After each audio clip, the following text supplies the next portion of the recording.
গতকাল বিকেলবেলা খুব সুন্দর একটা সময় কাটিয়েছি। আর এই জায়গাটা ছিল নারায়ণগঞ্জের একটা পার্কে।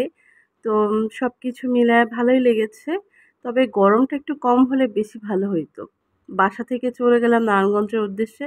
বেশ অনেকটা দূরে, তবে ঢাকার ভিতরে এখন মনে হয় নারায়ণগঞ্জের আশেপাশে যে পার্কগুলা ওইগুলোই সবথেকে সুন্দর এবং ঘোরার জন্য একটা মানে সুন্দর জায়গা বলা চলে। তো এখান থেকে অনেকটা আমার বাসা থেকে বেশ অনেকটা দূরে ১ থেকে ১.৫ ঘন্টা লাগে যাইতে। তবে রিক্সা বা অটো দিয়ে যাওয়া যায়। আর বাসেও যাওয়া যায়। বাসে অবশ্য আরো তাড়াতাড়ি যাওয়া যেত। তবে বাসের থেকে আমার কাছে রিক্সাটা বেশি ভালো লাগে। রিক্সায় খোলামেলা থাকে, বাতাসও লাগে অনেক। আর যে গরম পড়ছে আল্লাহ! এই গরমে আসলে বাইরে বের হওয়াও অনেক কষ্ট। তারপরেও বের হইলাম। বের হয়ে আসলে ভালোই লাগতেছিল, খারাপ না এরকম। আর এটা ছিল নারায়ণগঞ্জের হচ্ছে চৌরঙ্গী ইকো পার্ক বলে এটাকে। তো পার্কটার ভিতর ঢুকলাম। মানে পার্কটা না আসলে আমার কাছে মানে একটু বেশিই মনে হইল কি, পার্কের স্পেসটা অতটা বড় না। তবে স্পেস অনুযায়ী এন্ট্রি ফিটা আরো কম হলে বেটার হইতো। তবে এখানে ৮ টা রাইড আছে মনে হয়। ৮ টা রাইডে আপনারা চাইলে প্যাকেজ নিতে পারেন, না হলে বাচ্চারা একটা যেটা উঠতে চায় ওটাও উঠাইতে পারেন। বেশি না, ৳১০০ র উপরে কোনো রাইডই নাই।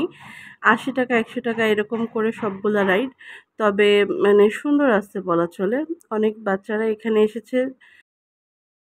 এখন যেহেতু ঈদের সিজন, এই সময়টা তো ছুটি থাকে, সবাই অনেক বেশি ঘুরে। আর ফ্রাইডে মানেই তো সবাই মানে অনেক বেশি একটু বাইরে যায়, ঘোরাফেরা করে, সময় কাটায়।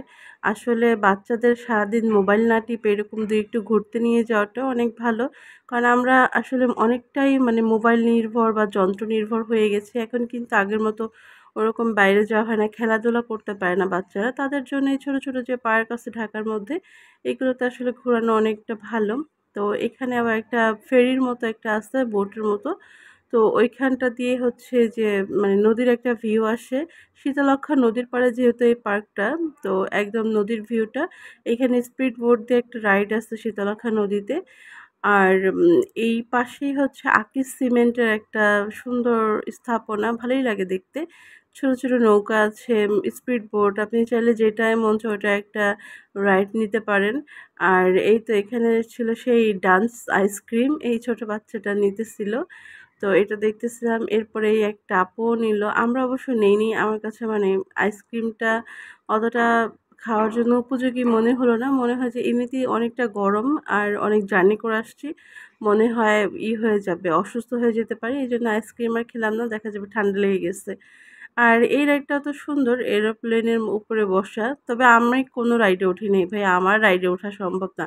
আমার যে ভয় লাগে, আর আমি রাইডে উঠলে রাইড ভেঙেও যেতে পারে।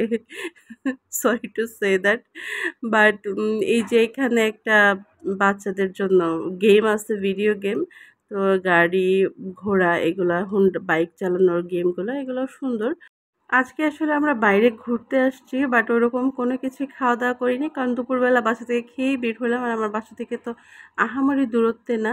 তারপরে আমরা ওই পার্ক থেকে বের হয়ে চলে আসলাম নদীর ঘাটে। মানে এটা হচ্ছে কি ঘাট যেন আমার নাম মনে পড়তেছে না, বাট এখানকার সবাই বলে ঘাট।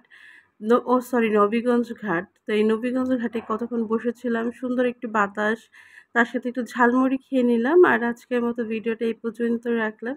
নারায়ণগঞ্জে একটা সুন্দর সময় কাটালাম বিকালবেলা। ভালোই লেগেছে আমার কাছে ওভারঅল। তবে গরমটা অনেক বেশি ছিল, এইজন্য একটু কষ্ট হয়েছে। আপনার সাথে আবার কথা হবে নেক্সট ভিডিওতে। সেই পর্যন্ত ভালো থাকুন, সুস্থ থাকুন। আর যারা প্রথম আজ আমার ভিডিওটা দেখছেন, তারা চাইলে কিন্তু আমার ভিডিওতে একটা ফলো দিয়ে দিতে পারেন। চাইলে কি, অবশ্যই দিবেন। ফলো না দিলে আপনাদের সাথে কথা নেই কোনো। আবার কথা হবে নেক্সট ভিডিওতে। আল্লাহ হাফেজ।